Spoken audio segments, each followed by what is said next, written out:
नमस्कार प्रेक्षकांनो, आजच्या एपिसोडमध्ये इथे आता भूमी खूप वेळ विचार करत असते, कारण शिवामोठ तिला व्हायला सांगितलेले असते. तेव्हा गुरुजी म्हणत असतात की भूमी, अगं इतका वेळ तू काय विचार करतेस? हे बघ, आता आपल्याला पूजेला सुरुवात करायची आहे. या घरातली करती सून म्हणून तुलाच इथे पहिला मान दिला जातोय शिवामोठ वाहण्याचा.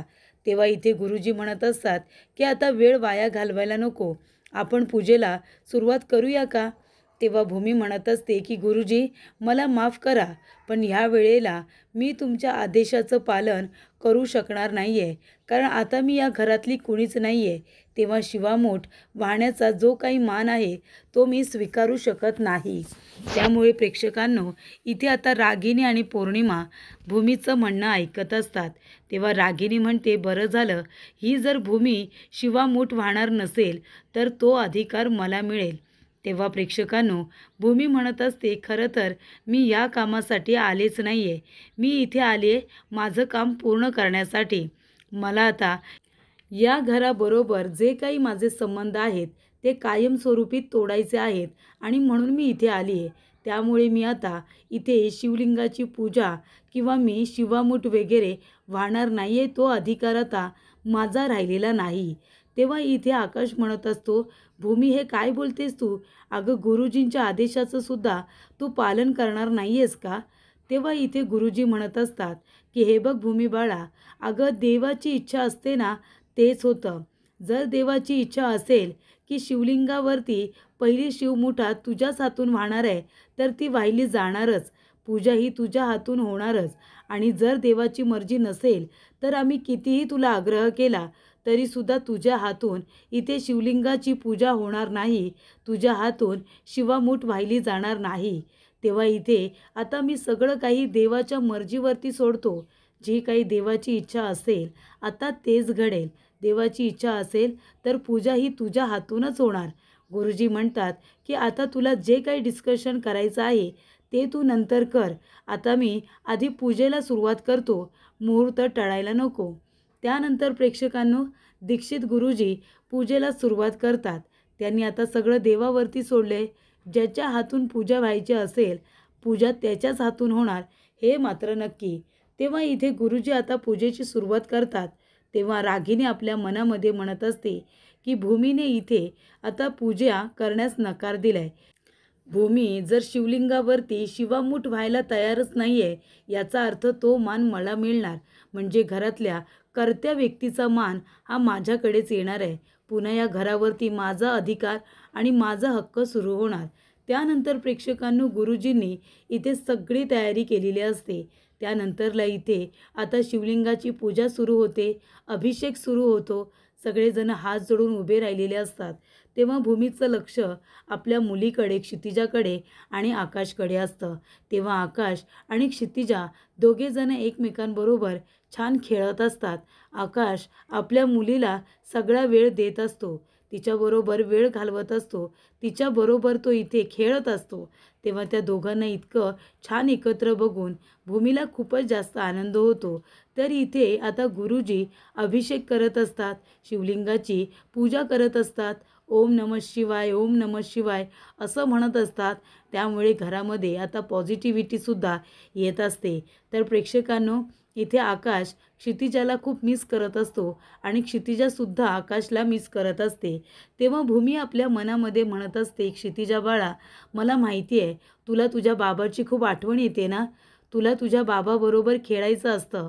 आणि आकाश, तुला तर मी काय बोलू, तुझी तर जेवढी माफी मागावी तेवढीच कमी, कारण नकळतपणे का होईना पण मी तुला खूप दुखावले आकाश.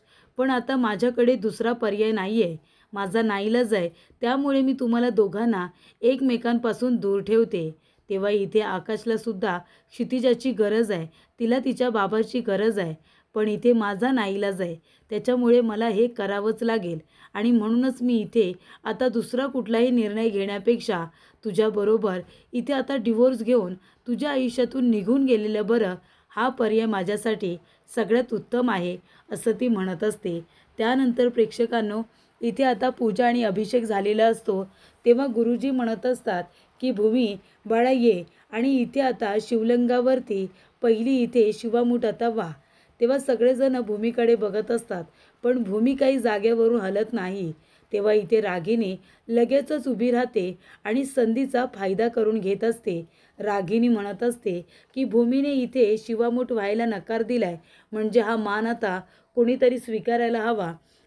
म्हणून हा मान आता मी स्वीकारते. तेव्हा गुरुजी तिच्याकडे आश्चर्याने बघायला लागतात, कारण गुरुजींची इच्छा असते की भूमीनेच हा मान स्वीकारायला हवा. तेव्हा रागिनी उभी राहते. आकाशला, इथे अथर्व, मानसीला अजिबात भूमीचं हे वागणं आवडलेलं नसतं, कारण त्या तिघांची मनापासून इच्छा असते की भूमीने सगळ्यात आधी शिवामूठ ही व्हायला हवी होती. तेव्हा रागिनी उभी राहते आणि इथे शिवामूठ वाहण्यासाठी आता मूठभर धान्य घेते. त्यानंतर प्रेक्षकांनो, इथे आता रागिनी शिवामूठ व्हायला जाणार. तेवढ्यातच तिचा पदर इथे आता पणतीवरती जळतो. तिच्या पदराला आग लागते. तर इथे देवाची इच्छा असते की भूमीनेच इथे आता शिवामूठ व्हायला हवे. तेव्हा भूमी धावत पळत येते आणि रागिनीला त्या आगीपासून बाजूला करते. तेव्हा रागिनीचा तोल जातो आणि तोल जात असताना तिच्या हातामध्ये जे काही धान्य असतं ते भूमीच्या हातामध्ये पडतं आणि मग भूमीच्या हातातून शिवलिंगावरती ते धान्य पडतं. याचाच अर्थ काय, तर भूमीनेच इथे शिवामूठ वाहिलेले असते. देवाची इच्छा हीच असते की भूमीच्या हातूनच शिवामूठ ही वाहिली गेली पाहिजे आणि देवाची जी इच्छा असते ती भूमीच्या हातून पूर्ण झालेली असते. तर इथे भूमीच्या हातूनच इथे शिवलिंगाची पूजा ही पार पडलेली असते. शिवामूठ ही वाहिली गेलेली असते. त्यामुळे प्रेक्षकांनो, इथे सगळेजण आता भूमीकडे बघतच बसतात. सगळ्यांना कळतं की घराचे हक्क आणि अधिकार हे भूमीकडेच राहणार. भूमीच या घरची सून राहणार, हेच आता सगळ्यांना कळलेलं असतं. भूमीला सुद्धा आश्चर्य वाटलेलं असतं आणि आकाशला सुद्धा, की इथे शेवटीला देवाची मर्जी सुद्धा तीच आहे जी आकाशची मर्जी आहे. तेव्हा गुरुजी म्हणत असतात, भूमी, बघितलंस ना, मी काय म्हणालो होतो तुला, जी देवाची इच्छा असेल तेच होईल. आम्ही जे काही बोलू ते जरी तू केलं नाहीस तरी देवाच्या मर्जीप्रमाणेच होणार. आणि देवाची मर्जी हीच आहे की अजूनही तू या घरची सून आहेस आणि या घरातले हक्क आणि अधिकार, हा मान सन्मान सगळा तुझाच आहे, असं गुरुजी म्हणत असतात. गोखले गुरुजी तुला दर वेळेला जो आशीर्वाद देत असतात ना, तो अगदी बरोबर आहे, खरा आहे. तेव्हा इथे आता भूमीचं कौतुक होत असताना रागिनीला ते ऐकवत नसतं. रागिनीला बघा प्रेक्षकांनो, खूपच जास्त राग आलेला असतो की गुरुजी इथे आता सगळे हक्क आणि अधिकार आणि या घरातल्या सुनेचा मान भूमीला आता परत मिळवून देतात. पण भूमी आता आकाशकडे बघत असते. आकाशला तर आनंद झालेला असतो, पण भूमीला या नात्यातून आता बाहेर पडायचं असतं. जरीसुद्धा तिच्या मनाची इच्छा नसेल तरीसुद्धा मनाविरुद्ध का होईना, पण तिला या नात्यातून आता बाहेर पडायचंच आहे. त्यानंतर प्रेक्षकांनो, इथे आता ओजसची आजी त्याच्या मागे मागे पळत असते. सुलक्षणा म्हणत असते, ओजस बाळा, काहीतरी खाऊन घे ना रे, तू सकाळपासून काही खाल्लेलं नाही आहेस. तू काही खाल्लं नाहीस तर माझा जीव किती तुटतो, तुला माहिती आहे ना तुझ्यासाठी. हे बघ बाळा, आधी खाऊन घे बरं. तेव्हा ओजस म्हणतो, नाही, अजिबात नाही, मी काहीही खाणार नाही आहे. मी सांगितलं होतं ना, मला इथे ब्रेड पुडिंग खायचं आहे आणि ते सुद्धा आईच्या हातचं, आई बनवते तसं मला ब्रेड पुडिंगच खायचं आहे. तेव्हा इकडे आता संकर्षण म्हणत असतो, ओजस बाळा, कशाला हट्ट करतोयस तू, हे बघ ऐक आजीचं, खाऊन घे बरं. तेव्हा इथे ओजस म्हणतो, नाही नाही, अजिबात नाही, मला इथे ब्रेड पुडिंगच खायचं आहे आणि ते सुद्धा आई बनवते तसं. तेव्हा सुलक्षणा म्हणत असते की ओजस बाळा, अरे आता तुझी आई मी कुठून आणू, घरामध्ये काय तमाशा चालला आहे हे माहिती आहे ना तुला. तेव्हा इथे संकर्षण म्हणतो, हे काय शिकवताय तुम्ही त्याला. तेव्हा इकडे सुलक्षणा म्हणते, मी त्याला काही शिकवत नाही आहे, फक्त सत्य काय आहे ना याची त्याला मी जाणीव करून देते. त्यानंतर प्रेक्षकांनो, इथे आता काही करून ओजसला ब्रेड पुडिंगच खायचं आहे. तो म्हणतो की खाईन तर तेच खाईन, नाहीतर उपाशी राहीन. तेव्हा इथे संकर्षण आता आपला मोबाईल घेतो आणि त्याच्यावरती एक मेसेज करतो. त्यानंतर प्रेक्षकांनो, इथे आकाश आता बाळाला घेऊन रूममध्ये आलेला असतो. आकाश म्हणत असतो की क्षितिजा, तुला माहिती आहे का बाळा, ही कुणाची रूम आहे. अगं, ही आपली रूम आहे, तुझी, माझी आणि आईची रूम आहे. बघितलीस ना, ही रूम तुला खूप मिस करते बाळा. आम्ही सगळेजण तुला खूप जास्त मिस करतो. तेव्हा इथे आता आकाश म्हणत असतो, हे बघ पिल्लू, अगं ही सगळी खेळणी आहेत ना, ही तुझ्यासाठी आणून ठेवली आहेत मी. तो बघ तो टेडीसुद्धा तुझी वाट बघतोय हा. त्याच्याबरोबर खेळायला येशील ना लवकर. तेव्हा भूमी त्या रूममध्ये आलेली असते आणि भूमी आता रूम बघत असते. आजूबाजूला बघते तर आकाशचे आणि तिचे जे काही फोटोज असतात ते आता रूममध्ये नसतात. तेव्हा भूमी म्हणत असते की आमचे फोटोज कुठे गेले? आकाशने तर ते काढून ठेवले नसतील. मला खात्री आहे हे काम रागिनी आत्यांचंच असेल. रागिनी आत्यांनीच हे फोटोज काढून ठेवले असतील. आकाश असं कधीच करणार नाही, मला माहिती आहे. तेव्हा आकाश म्हणत असतो, क्षितिजा बाळा, तू आजीला इथे मिस करतेस का? पण आजी तर इथे देवदर्शनाला गेली आहे. आणि हे बघ क्षितिजा, मला तुझी खूप आठवण येते. तू आईला सांग ना की आता लवकर घरी ये म्हणून. तू आईला सांग की आपल्या घरी जायचं म्हणून आणि लवकरात लवकर बाबाकडे ये. बाबा तुला आणि आईला खूप मिस करतो, कळते ना तुला? हे बघ क्षितिजा, आपल्याकडे खूप खेळणी आहेत. तेव्हा तू आपल्या इथे असलेल्या खेळण्यांबरोबर लवकर खेळायला ये. मग बाबा तुला फिरायला घेऊन जाईल. आपण छान छान इकडे तिकडे फिरायला जाऊ. तेव्हा तिथे भूमी येते आणि म्हणत असते, क्षितिजा बाळा चल, आपली आता जायची वेळ झाली आहे. तेव्हा इथे आकाश भूमीकडे मागे वळून बघतो. तेव्हा भूमी म्हणत असते की आकाश, हे बघ आता आम्ही निघतोय, पण मी डिवोर्सचे पेपर घेऊन आले. तू डिवोर्स पेपर साईन केले नाहीस, मानसीबरोबर पाठवून दिले होतेस ना? तेव्हा मी नवीन डिवोर्स पेपर तयार करून आणलेत. मी सही केले, तू सुद्धा सही कर आणि ते माझ्याकडे दे. तेव्हा आकाश म्हणतो, भूमी एवढं सगळं घडल्यानंतरसुद्धा तुला इथे डिवोर्स घ्यायचाच आहे? अगं बघितलंस ना देवाची मर्जी काय आहे? तर इथे देवाच्या मर्जीनुसारच गोष्टी घडणार. तुझी कितीही इच्छा नसेल तरीसुद्धा शेवटीला शिवामोठ ही तुझ्या हातूनच वाहिली गेली ना देवाला. तेव्हा इथे भूमी म्हणत असते की हे बघ, ती देवाची मर्जी नव्हती, तो अपघात होता. तेव्हा आकाश म्हणतो, तो अपघात नव्हता, देवाची जी इच्छा होती ना शेवटीला तेच घडलं. भूमी म्हणते, नाही आकाश, तो अपघात होता, म्हणून इथे शिवामूठ माझ्या हातून वाहिली गेली. नाहीतर माझ्या हातून नाही, आत्यांच्या हातूनच शिवामूठ वाहिली गेली असती. पण आता मी जे सांगते ना ते कर आकाश. तू ह्या डिवोर्स पेपरवरती साईन कर आणि ते पाठवून दे. आपण दोघेजण वेगळं झालेलंच बरं. तेव्हा इथे आकाश म्हणतो, का भूमी, पण का तू मला सोडून जायचा विचार करतेस? म्हणजे अजूनसुद्धा तुझा हा डिवोर्सचा निर्णय का बदलत नाही आहे? तेव्हा भूमी म्हणते, सांग ना का बदलेल? आणि बदलायला सुद्धा नाही पाहिजे आकाश. हे बघ, मी तुझ्या आयुष्यामध्ये नसेन तर तुला इतका फरक का पडतोय? नाही पडला पाहिजे ना फरक. तेव्हा आकाश म्हणतो, का मला फरक पडायला नको असं का वाटतं तुला? तेव्हा भूमी म्हणते, कारण मी तुझ्या आयुष्यातून गेले हे बरं झालं ना. अरे या घरामध्ये काय मिळालं मला सांग ना? नेहमी कट कारस्थानं. मी तुला सांगत आले ना की आत्या नेहमी आपल्या दोघांना वेगळं करण्याचा प्रयत्न करतात, मारण्याचा प्रयत्न करतात. काही ना काहीतरी सातत्याने कट कारस्थानं आहेतच, आपल्यावरती संकटं आहेतच. अरे किती या संकटाशी लढू मी, किती या सगळ्यातून मार्ग काढू? बास झालं आता. आता संकर्षणच्या इथे मी खरंच खूप खुश आहे, मी एकदम आनंदी आहे. तिथे कसलंही टेन्शन नाही आहे मला. कट कारस्थानं संकटं काही नाही आहेत तिथे, फक्त प्रेम आहे, भरभरून प्रेम. तेव्हा आकाश म्हणतो, प्रेम प्रेम आहे तिथे. तेव्हा भूमी म्हणते, हो तिथे खूप प्रेम आहे. इथे मी आत्यांच्या विरोधात काही बोलायला गेले तर तुझा माझ्यावरती विश्वास कुठे होता? नव्हताच ना. तू कधी माझ्यावरती विश्वास ठेवलास का? नेहमी अविश्वास दाखवलास.